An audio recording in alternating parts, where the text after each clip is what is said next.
For them, they wanted to close up the strait again, as they've been doing for years, and they can't blackmail us. In fact, a lot of the ships are coming up to Texas. I don't know if you know, in Louisiana, the ships are coming up. They got used to it. Maybe they'll keep doing it. It's worked out pretty good. But it's going actually along very well. And we'll see, but we'll have some information by the end of the day. We're talking to them. And, we're taking a tough stand. They've killed a lot of people. A lot of our people have been killed. A lot of your fellow soldiers have been killed over the years by Iran.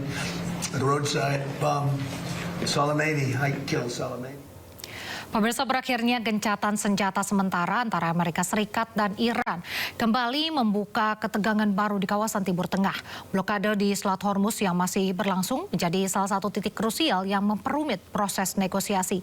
Tembakan ke kapal kargo Iran memicu efek domino. Gencatan senjata runtuh, upaya diplomasi batal, dan Selat Hormuz kembali menjadi titik panas dunia. Dan untuk membahasnya lebih lanjut sudah bergabung bersama kami Tia Mariatul Kiptiah, pengamat hubungan internasional. Bu Tia, ini bagaimana Bu Tia melihat berakhirnya gencatan senjata 2 pekan ini dengan blokade Amerika di Selat Hormuz yang mungkin menjadi turning point dan juga serangan Amerika ke kapal kargonya Iran ini, apakah langsung otomatis menggagalkan negosiasi atau bagaimana nih Bu Tia? Sebenarnya kita ada harapan untuk round 2 ya. Beberapa kali saya menyatakan analisis saya di berbagai media bahwa round 2 ini akan terjadi kembali karena saya melihat bahwa Pakistan cukup effort untuk bisa mempertemukan kembali kedua negara, meskipun dari beberapa scholars dan analis yang fokus dengan Timur Tengah itu memberikan beberapa input bahwa mediator mestinya diganti dan representatif dari Amerika Serikat juga ada penambahan, tidak mesti dari wakil presidennya J.D. Vance, kemudian ada Kusler dan Witkoff, tapi juga bisa ditambah dengan bidang lain yang terutama mengerti tentang diplomasi. Dan kita semua berharap, Mbak Raisya, sebetulnya. Tapi ini posisinya Amerika Serikat itu tidak pernah diam, terus melakukan provokasi.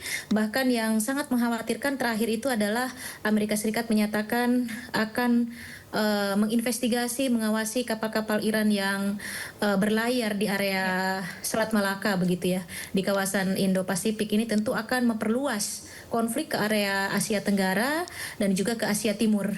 Nah ini saya melihatnya merupakan tindakan provokasi. Belum lagi ditambah sekarang dengan penyerangan terhadap kapal kargo Iran yang itu ada di area Hormuz begitu ya. Tentu Iran akan marah. Jadi setiap kali ada tindakan dari Amerika Serikat, Iran meresponnya sangat cepat dan langsung marah begitu ya, yang langsung ngambek istilahnya. Jadi tidak ingin kembali kepada negosiasi. Nah ini jadi sangat sulit apakah round kedua ini akan kembali terjadi di Pakistan atau memang ini akan lama lagi. Jadi mungkin ini ke depan Mbak Raisa diprediksi hanya memperpanjang ceasefire atau memperpanjang gencatan senjata, dan khawatirnya tidak ketemu titik yang sama antara Iran dan Amerika Serikat, Mbak Raisa. Apakah akan ada pengaruhnya jika mediatornya diganti seperti itu, Bu Tia? Ya.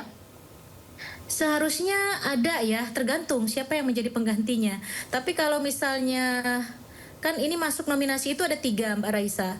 Pertama itu adalah Turki, Mesir, dan juga Pakistan. Tiga-tiganya merupakan negara-negara yang cukup baik, mempunyai hubungan yang baik dengan kedua negara, baik dengan pihak Amerika Serikat ataupun dengan Iran. Tapi memang tidak cukup kuat untuk bisa mendamaikan kedua belah pihak. Nah kita sudah melihat bagaimana di Islamabad misalnya ya, mereka deadlock ya sudah pulang masing-masing, dan Pakistan betul-betul hanya penyambung supaya mereka bisa bertemu begitu. Kalau misalnya diganti, posisi negara itu harus cukup kuat, artinya cukup disegani Amerika Serikat juga, dan membuat Iran juga percaya begitu. Nah kita sekarang melis ada 2 negara misalnya Rusia dan Cina, tapi Rusia kemungkinannya tipis, Mbak Raisa, karena dia juga sedang menghadapi konflik ya, dan dia juga butuh approach terhadap Amerika Serikat berkaitan dengan Ukraina. Nah satu lagi adalah Cina. Tapi sampai hari ini kita belum mendengar statement dari Presiden Xi untuk bersedia menjadi mediator. Padahal biasanya Presiden Xi itu cukup aktif ya, Mbak Raisa. Kita bagaimana melihat bahwa hubungan diplomatik antara Arab Saudi dan Iran itu terjadi karena Presiden Xi, karena Cina. Jadi Cina di situ menjadi mediator meskipun tidak langsung Presiden Xi sendiri, tapi tim Cina melakukan satu negosiasi yang cukup baik sehingga Arab Saudi bersedia membuka hubungan diplomatik dengan Iran 2019. Ini bagus. Padahal konflik antara Iran dan Arab Saudi itu cukup panjang. Sejarahnya panjang dan mereka rasanya tidak mungkin untuk berdamai. Nah, lalu jika blokade di Selat Hormuz terus berlanjut, di sisi lain Iran juga benar-benar menutup kembali Selat Hormuz secara total, ini bagaimana implikasinya terhadap stabilitas energi global? Ya, kalau misalnya tidak ada perubahan sikap dari Amerika Serikat, bisa jadi akan cukup panjang menutup Selat Hormuz. Meskipun ini memberikan efek terhadap perekonomian Iran juga, karena Iran tergantung juga dengan penjualan minyaknya ya ke beberapa negara yang memang sudah memiliki deal atau kerjasama dalam hal membeli dan menjual minyak begitu.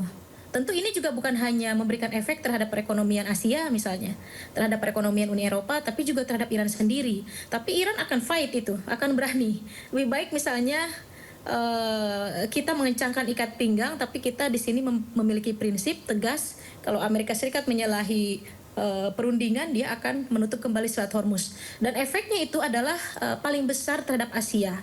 Suka tidak suka, kita misalnya Indonesia saja ya, mencoba memiliki pilihan lain, yaitu approach terhadap Rusia. Tapi kan memang kondisi harga minyak dengan ditutupnya Selat Hormuz ini kan tinggi, Mbak. Nah, itu harga minyak itu akan mengikuti. Kepada siapapun kita membeli, harga minyak itu akan tetap tinggi. Jadi tidak lantas kita misalnya memiliki sumber lain, yaitu Rusia, dalam gas dan juga minyak, lantas persoalan kita selesai.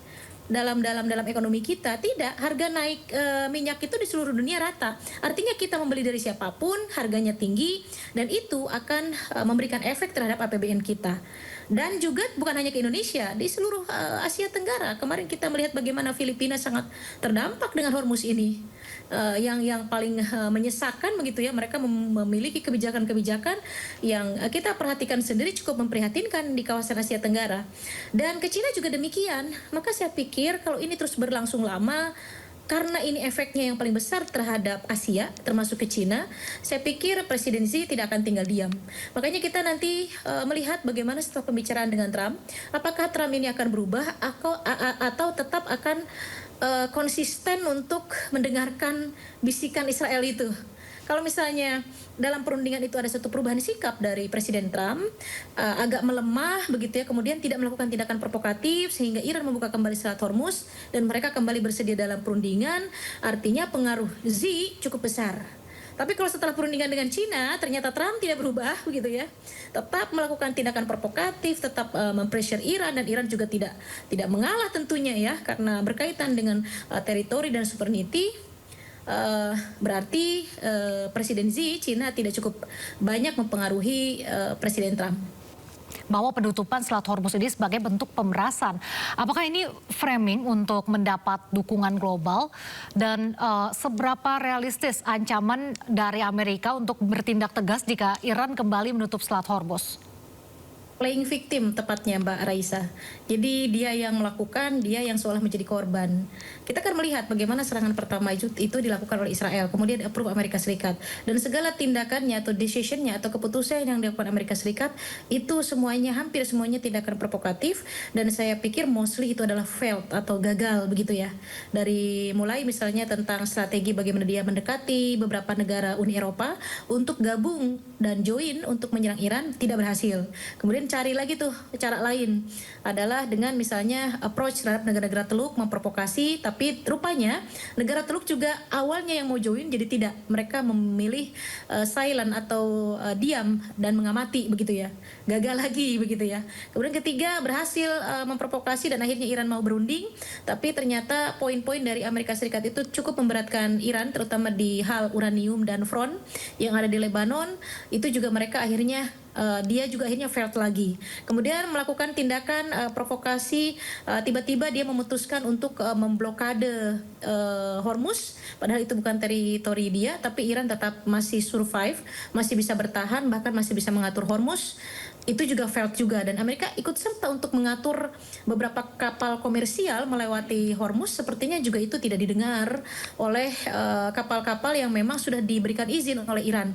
Bahkan ada beberapa negara free seperti Spanyol itu kan free. Jadi di mana letak memerasnya? Kalaupun Iran meminta bayaran, saya pikir ini berkaitan dengan konflik ya, karena memang betul-betul di bawah sanksi, kondisinya diserang terus-menerus, kemudian pemimpinnya semuanya dibunuh begitu.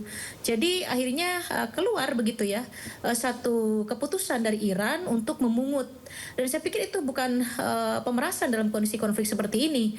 Jadi ini adalah merupakan bisa bentuk framing, bisa juga adalah playing victim supaya menarik perhatian dunia untuk bisa pro terhadap Amerika, dan Amerika itu seakan polisi dunia begitu ya, seakan melindungi semua pihak, padahal tidak ada yang merasa terlindungi, tidak ada yang dilindungi oleh Amerika Serikat.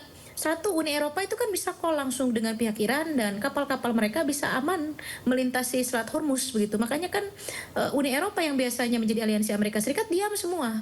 Karena apa? Karena mereka sudah diberikan izin begitu, dan beberapa negara yang memang sangat strict untuk menolak dengan join dengan Amerika Serikat itu diberikan free kebebasan dan bahkan tidak dipungut biaya sedikit pun begitu ya, Mbak Raisya. Baik, terakhir Bu Tia, ini Ya. jadi seberapa realistis peluang negosiasi putaran kedua, terlebih lagi jika Iran menolak nih untuk melanjutkan untuk perundingan, dan bagaimana posisi negara-negara lain dalam situasi ini? Amerika bisa tidak diam gitu, tidak melakukan tindakan provokasi, tidak menyerang tanker minyak Iran. Kalau Amerika misalnya dalam beberapa hari diam, tidak melakukan tindakan yang menurut Iran itu adalah merugikan pihak Iran, tentu round 2 itu akan terjadi. Tapi kalau misalnya Amerika Serikat tiba-tiba menyerang lagi nih kargonya Iran, atau menutup lagi pelabuhan, melakukan intervensi lagi, Iran pasti akan bertahan. Karena posisinya Iran itu adalah bangsa yang punya harga diri tinggi, dan dia akan mati-matian habis-habisan untuk mempertahankan apa yang menjadi prinsipnya, terutama dalam mempertahankan tanah air mereka, sovereignty mereka begitu. Jadi harus hati-hati sih Amerika Serikat, karena yang dihadapi itu bukanlah bangsa yang biasa mereka hadapi, yang memang cepat menyerah misalnya ya, atau tidak kuat dengan pressure. Nah, Iran agak berbeda. Jadi artinya memang untuk sementara waktu kalau Amerika Serikat itu bisa diam, itu round 2 bisa terjadi. Tapi kalau Amerika Serikat besok-besok nih nyerang lagi, saya pesimis bahwa perundingan di round 2 akan terjadi, Mbak Raisa. Ya, berarti tergantung dari Amerikanya bisa diam Amerika, atau betul. enggak ya. Ya, Iya, kita iya. berharap perundingan putaran 2 bisa terjadi dan perdamaian pun bisa tercipta ya. Terima kasih Bu Tia Mariatul Kiptia, pengamat hubungan internasional, telah berbagi bersama kami.